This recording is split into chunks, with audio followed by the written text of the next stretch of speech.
Hey guys, welcome to Celia's Playlists. We're doing another interview today, and I'm so excited to have Karina Nistal here today. So, Karina is a vibrant bilingual singer and songwriter with 7 albums and 25 years of international performing experience, which is amazing. She's collaborated on tracks with artists and renowned music producers from all over the world. Right now, she's living in Texas, where she performs with her band, The Cosmic Cats. How's it going, Karina? It's great, Celia. How are you? I am good. It's a busy day here at the studio, but it's always a busy day here at the studio. Hopefully, you're having an awesome week down there. That's good news. Oh, yeah, definitely. So, I want to have you tell us a little bit more about you and your career, but I do want to mention that we just realized that we are Taurus buddies. We are, Yes, spiritual girlies, Taurus buddies, and this is going to be a really fun interview. I So, love it. so Karina, tell us a little bit more about you, and then we'll get things. Absolutely. So I'm a Texas girl. I was born and raised in Texas. I did live out in LA for about 8 years, and I have been into music since I was a wee little girl. I always wanted to sing. I saw Gloria Stefan and the Miami Sound Machine. I heard the song Conga, and I was just like, oh my God, that's what I want to do. I want to sing and I want to dance, and I've literally been doing it ever since. Love that. And there was a point in time where, and if I give anyone that can find this on the internet credit, like that I did a karaoke game show, and I got the category of Latin music, and Ooh. I do not speak Spanish. And it was either going to be conga, macarena, or something from Celia Cruz because Ooh. my name is Celia Right. and Celia, and I thought it would be fun. But then I just like literally stared at the karaoke mix, and I was like, I do not speak Spanish. So I give you credit for being able to sing in more than one language. Um, I know that you are a bilingual singer. What have you noticed about, I guess, the two sides of the industry? Because it's two different languages, and the industries probably act slightly different. Wow, that's a really good question. So I've definitely noticed that the crossover is becoming more and more embraced as time goes. I remember being about 18 or 19 when Ricky Martin came out with La Vida Loca, Christina Aguilera came out with Genie in a Bottle. And even though it wasn't a Spanish song per se, we knew that she was a Latina. And so I knew that Latin artists were starting to be embraced more. But just Latino America in general, like having artists like Shakira, even like an actress like Sofia Vergara, like people like that have really done their work crossing over, has opened doors more for Latin artists and Latinas like me. I love that, and I love to hear that because I feel like in more recent years, representation has been really important, and it's been something that has been growing more so in the past years. And I'm glad that both you singing, because we're gonna get into that, and we're gonna get into the Cosmic Cats, but also like in larger media, there has been more representation of different ethnicities and groups all across the board. So Yes. I'm going to circle this back around. So I know that you have a lot of experience, both as a solo artist, if I'm correct, but Mhm. also with the Cosmic Cats. Can you tell me a Yes. little bit about the Cosmic Cats? Absolutely. The Cosmic Cats are just that. They're extremely cosmic. We have so much fun working together. They're such creatives. Sometimes I call them space cadets because they just like somehow lose themselves in the dimension. But they're a lot of fun. They're very creative. We all bring songs to the table for the group, and it's Theo, the blind bassist. He's incredible. He plays an upright bass and the electric bass. It's Marcos on trumpet, and he's got like a melodica and all kinds of other little instruments he plays. He's very entertaining. And then there's Monsi, who's he's a very like humble but like extremely bright engineer who's invented a few things. Then there's Rick, who goes by Lion 808. He's an incredible drummer. We've been on tour together. and he's actually kind of one of my big brother mentors. So it's the five of us, and I'd say between all of us, we have. I mean, I would be dating myself if I told you we have like over 120 years of experience collectively. That's But fun though. That's a fun yes, statistic. it is. It is. I mean, these guys are veterans and they're hardcore players. They're very entertaining, and we play everything under the sun. Right now, we're having a lot of fun playing our originals along with 80s covers. Ooh, 80s covers. Is it like Yes. 80s pop covers or like 80s rock covers? What I'm very curious because 80s is like a near and dear time in my musical history. I mean, I wasn't around for the 80s, but I listened Right. to them all the time. Yes, yes. So it's stuff like Hall and Oates, Tracy Chapman, what else? Like Gloria Stefan, Saya Cruz. We mix it up. George Michael. So we mix up a lot of different stuff because our stuff is majority Latin based, Latin hip hop, Latin pop. And we do some in English, some house blends, like house music blend stuff, but we have a lot of fun with it and the crowd really gets into it. Oh, I'd love to hear that. And are you guys working on anything original right now? Because I know that you mentioned that you guys do originals, and then I asked you about what kind of covers you do. But what exactly? Tell me a little bit about your Cosmic Cats originals. Our originals are pretty far out. Like these guys, because we all come from different backgrounds. The two main core guys from the Cosmic Cats have a jazz background. So they're jazz guys. And then Rick, the drummer, has more of a like break beat freestyle background. And then Monsi has, I mean, he's got a pretty eclectic background too. And he's Mexican and Cuban like me. So we always say primos, like cousins, we're cousins. But we're doing stuff like some alternative stuff, some reggaeton stuff. We're doing some like kind of Latin jazzy stuff. So it's a nice blend of things. And I like to incorporate my Latin raps in there, like my Spanish raps, my Latin hip hop, because that's my background. Like I came up on all kinds of music, but like hip hop was really big for me growing up. I always love to hear where people's inspiration comes from because, like, for me, like, my dad listened to rock music and my mom listened to, like, pop music on the radio. So, like, it was very different. But, like, then, like, when you develop your style, you develop that style based off of, like, your influences, I guess, both as a child, but, like, what you find along the way. So, Yes. it's really interesting to hear that because not that like I didn't hear these kinds of music, but it might not have been what was on in the car when I was riding around as a kid. You know what I mean? Right. Yes. And it's funny you should mention that, you get influenced by what you're growing up to because my dad's Cuban. So I was growing up to like salsa and merengue. My mom's Mexican. So I was growing up to like mariachi and Spanish doo-wop and Spanish rock even. And then like my siblings, my sister was into rock. We went to sleep to the Doors 12-inch every night.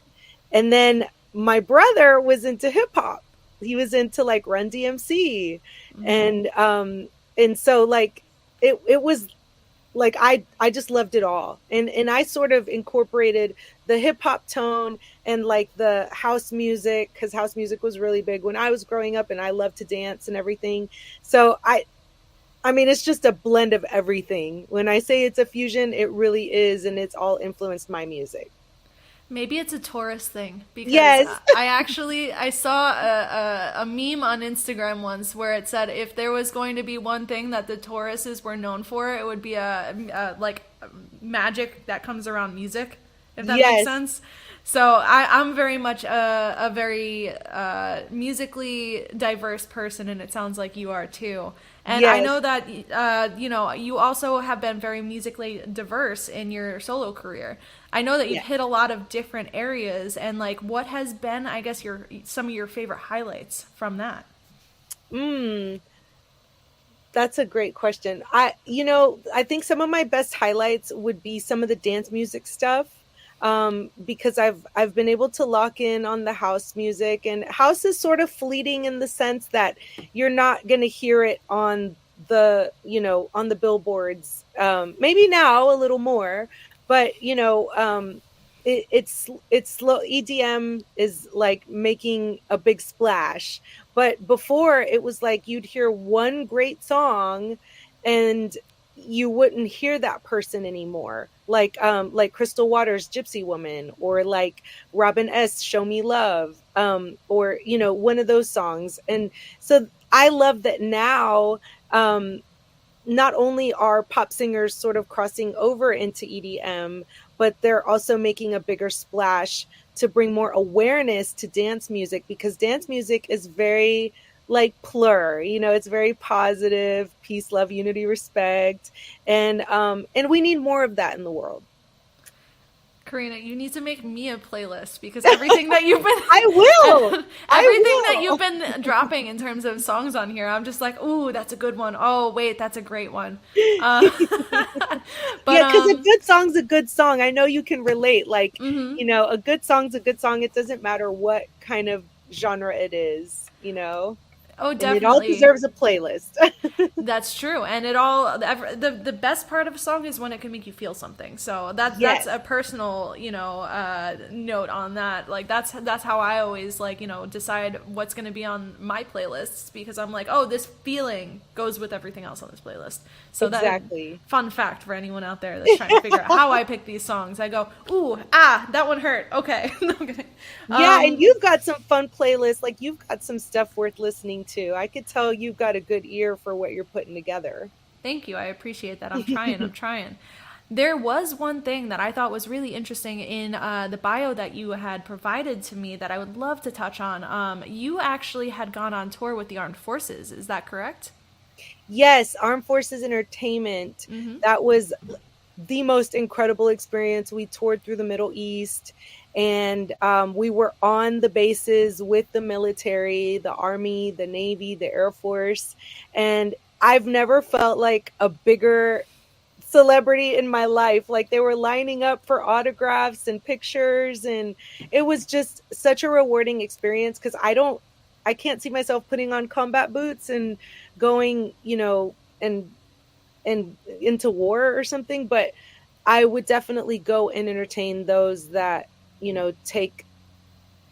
take the time to protect our liberties, and do what they can to protect us as citizens. So that was very, very rewarding. And shout out to Armed Forces Entertainment for making it happen.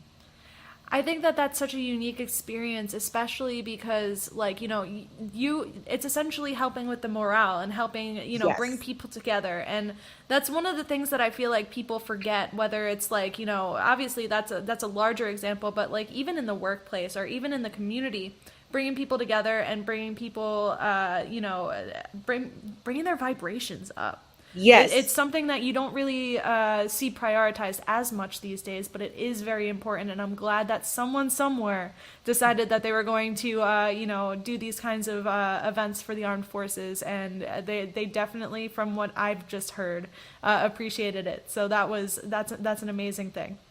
Yes, they were so grateful. I mean, the amount of gratitude is forever etched in my heart. I love that. I'm going to circle back to a larger question, and we're going to get towards the end of this interview. And, you know, not that I don't love talking to you, but We'll have to have our it has close to chats end. more regularly. Oh, yeah, 100%. Now we know. Now we know. But what is your favorite part of the I guess the process of making music? Is it, the writing process? Is it collaborating with others? Like, what is the part of the process that speaks to your soul? I love all of it, but I think recording is actually where it's at. I still get very nervous, but I really appreciate just kind of even the mess ups and going back and fixing it, because sometimes you'll do like 50 takes, on and so I try to do as much pre-production as I can, getting the song and the lyrics and everything down. But recording is so much fun because you get a finished product. I understand that. And I actually have done some recording here at the studio. Not me. It Yay! wasn't me on the microphone, but like, getting to walk through that experience with people. It is a very rewarding thing, because by the time you have your finished product, you see how much work and how much time and care is put into everything. So I definitely see why you love that part. Yes, it I is guess great. I have like one more question for you. I'm looking at the time. I was like, this is supposed to be 15 minutes, but this is a little more than 15 minutes. You have great vibes. Um, Thank you, Celia. You too. oh, thank you, thank you. If you had someone come up to you today and say, I want to get into creating music, or I want to start playing music, but I don't know where to start, what would be your like big piece of takeaway advice for that person? I would say start creating content no matter how bad you think it is. Start your YouTube channel, start your Instagram reels, TikTok reels. You can even slide the same video across all of them, and just start somewhere. Don't worry about how perfect it is or how good it is. Just start and you will improve. I'm decent, but I definitely didn't start decent. So start somewhere and just, put your heart in it and be authentic, just be yourself, and you're going to find your tribe. I 100% agree with that. It is a practice thing, you know. It takes a lot of time, a lot of practice, especially with like even with music, practicing your own music, but also practicing creating. It's a Absolutely. muscle. You got to build Yes. that. You got to build that Strengthen it. muscle. Yes. So, Karina, do you have any last words of wisdom that you would like to share with the audience? Um, just be authentic, be yourself. Whoever's going to love you will love you, and put your blockers on for those who don't, and stay at it. Do what you love, follow your dreams. Life is too short, and we just have to keep on trucking no matter what. I love that. So, Karina, where can people find you if they would like to follow you and or collaborate with you? Karina Nistal, pretty much across the board. That's KarinaNistal, all one word. And I'm always around, so feel free to reach out. And I'm always open to collaborations. Awesome. Thank you so much for hanging out Thank with me today. You you. have such Mwah. great vibes, and I'm so glad we did this. And Me too. we'll Thank you for definitely having have to me. keep. Well, you're welcome. We're gonna have to keep to like up with each We'll other have to stay after. in touch. Yes. Forest Definitely. vibes. Yes, 100%. But on that note, let's say goodbye to everyone, and Bye, I will everyone. see you guys at the next interview. Take care.